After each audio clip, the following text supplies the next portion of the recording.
Cara, falando do time do Vasco, assim, erros básicos de passe, o time não consegue trocar 3 passes. O time, jogador que erra passe de 3 metros. Então, assim, falta muita coisa.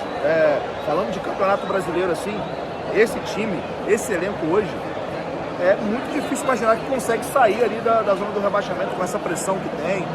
Enfim, a gente está vendo o Vasco se movimentar aí no mercado em relação a reforços e tem que reforçar mesmo, porque infelizmente o time com essas peças no Brasileirão não vai conseguir não. Agora, Copa do Brasil é mata-mata. O Fluminense a gente já conhece muito bem, né, que costuma pipocar contra times insalubres do Vasco.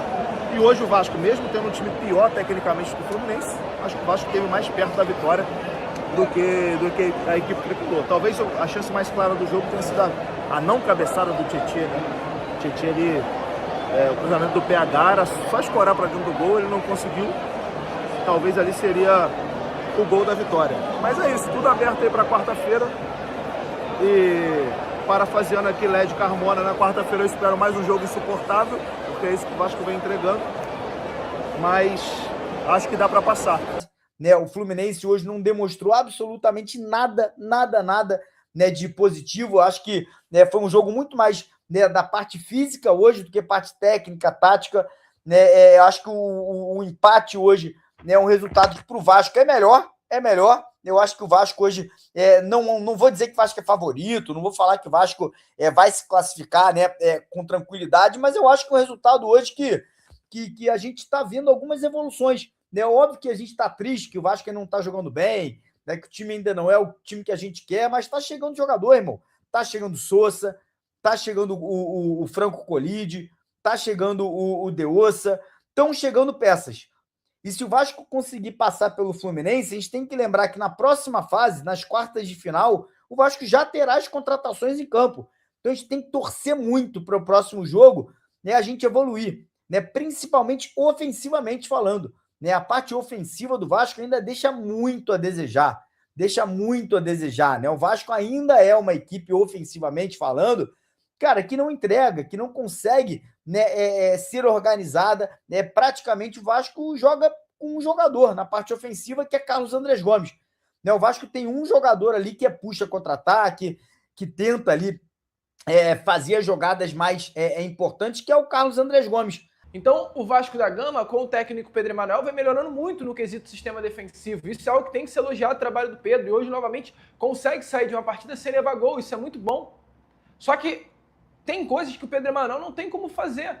E é por isso que eu digo, não é questão de ser chato, gente. É questão de ser realista. E cabe a você, torcedor vascaíno, ser realista. O Vasco ele faz uma partida dentro das suas limitações boas. Mas de nada adianta o Vasco não tomar gol se não fizer. O Vasco da Gama, nesta tarde de sábado, ele não conseguiu vencer o Fluminense porque tem um elenco fraco. O Vasco da Gama ele não levou o perigo ao gol do Fábio, gente. Ou vocês não perceberam isso? O Fábio fez alguma defesa difícil? Teve algum lance que você fez, quase? Não existiu esse lance. Porque o Vasco não conseguiu criar. O Vasco tem um nítido problema defensivo. Não é possível que você, torcedor vascaíno, assim, eu queria saber se eu tô muito errado ou você tá muito certo. Você acha normal o Vasco começar um jogo num clássico contra o Fluminense, com o meio-campo sendo formado por Jair, Tietê e Ramon Rick? Gente, pelo amor de Deus. E não tenho nada contra esses jogadores. Mas eu acho que é uma realidade. O Jair é um jogador que hoje já se tornou de novo uma peça importante no Vasco, é o capitão. Isso é bom, porque ele é um ótimo jogador. Mas o Jair é um atleta que há 2 meses atrás estava voltando de uma lesão LCA, não estava nem treinando com o grupo.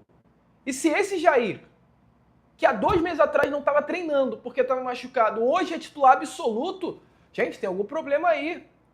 Se o titular do meio-campo do Vasco é o Tietê, que há 2 semanas atrás estava sendo cotado que ele iria sair, que ele já tinha tirado todas as roupas do CT para ir embora e hoje é titular, gente, não tem uma coisa normal. Se o Ramon Rick é titular do Vasco hoje, jogando até à frente, né, chegando como meio armador, é porque não tem algo normal, gente. É porque o Vasco tem um meio-campo fraco. Se mais um ano em que a gente olha para o ataque e vê David e vê Adson, né? Vê Spinelli. Gente, não é normal. O Vasco tem um problema ofensivo. Isso não é culpa do Pedro Emanuel. Dentro daquilo que o Pedro Emanuel tem de equipe, de elenco, Foi um trabalho legal visto nessa tarde de sábado, mas o Vasco tem sérios problemas ofensivos. O Vasco não consegue chegar, o Vasco não consegue criar, o Vasco não consegue fazer gols. O Vasco tem um sério problema na conversão de gols e nesse momento na criação de jogadas para gol. Vasco contra o Independente Medellín, ele felizmente vence, mas com uma chance clara de gol que foi do Thiago Mendes, que logo foi convertida. Mas não foi aquela enxurrada de chances. E hoje, novamente, o Vasco não teve chance. Então, eu digo isso por quê? Porque o Fluminense é um time limitadíssimo. Cara, aos poucos aí as coisas estão, né, evoluindo, né? Eu acho que o Vasco hoje, né, no geral, fez uma partida ali nota 6, né? No geral, uma partida equilibrada na parte defensiva, né? Não faltou, a gente não pode aqui reclamar, né, que faltou dedicação, que faltou entrega, né, que faltou vontade, porque teve vontade, teve entrega, né? O Vasco entrou para jogar um clássico, mesmo sabendo que tem, né, deficiências técnicas, e, cara, é isso. O Vasco levou o resultado para quarta-feira, porque se perde hoje, chega pressionado quarta-feira. Né? O PH voltou muito bem, o Robertina muito bem, o Cuesta jogando bem, né? O Cuiabano, tirando os cruzamentos que foram ruins, o Cuiabano defensivamente foi bem também, né? O Jair muito bem no jogo, o Tietê, cara, que a gente reclama pra cacete do Tietê, Tietê fez um jogo hoje nota 7, irmão. Tietê jogou bem hoje. Tietê não foi mal na partida. Não quero que seja titular, não quero que seja, né, que continue para o ano que vem, mas o Tietê não fez um jogo ruim hoje. Poderia ter saído com a vitória se ele acerta aquela cabeçada. Tietê no meio de campo hoje correu, marcou, se dedicou, né, chegou lá na frente para ajudar. Tietê não fez um jogo ruim não, tá? E quem criticar o Tietê hoje, porra, vamos ser honestos aqui, cara, porque a gente tinha hoje, o Tietê fez um jogo bacana, né? Eu acho que faltam peças. O Ramon Rick não está pronto para ser titular, né? O menino Cauã Barros, que entrou no finalzinho, entrou bem no jogo, né? Eu acho que a defesa e o meio de campo do Vasco evoluiu bastante. E agora, para o jogo de quarta-feira que vem, a gente tem a volta do Thiago Mendes. Agora, o que falta, eu vou falar aqui uma maluquice, cara, mas é melhor entrar com 4-4-2, tá entendendo? Eu acho que muita gente pode me criticar por isso, mas eu acho que é melhor você entrar com 4-4-2, botar o Carlos Andrés Gomes, né, ali no ataque, e aí bota bota o Brenner, bota o que a gente tiver aí pro jogo de semana que vem, porque, cara, infelizmente, a gente não tem um atacante, a gente não tem um jogador ali, né, que faça essa posição de atacante. Eu vi muito vascaíno pedindo, sabe quem no ataque? Puma Rodrigues, que é um cara que sabe fazer gol de cabeça, que finaliza bem. Eu vi muita gente pedindo pro técnico botar o Pumita de atacante. Né? E eu não vou falar que o torcedor tá maluco, não, tá? Não vou falar que o torcedor tá louco, não, porque a gente não tem, cara. O Spinelli não é bom de bola. O Brenner, coitado, tá saindo do Vasco, porque não tem condição de vestir a camisa do Vasco. E o David mostrou hoje também que não tem condição. Então, realmente é difícil, cara. É complicado. E eu tô feliz que, pelo menos, a gente vai ter aí condição, né, no jogo de quarta-feira que vem, né, buscar essa classificação. O Fluminense é nanico, o Fluminense é freguês, o Fluminense tem medo do Vasco. Hoje, a gente viu em campo hoje, né, o respeito que eles têm pelo Vasco. Né? E agora é isso, cara. É chegar quarta-feira com moral, com confiança, com a volta do nosso capitão.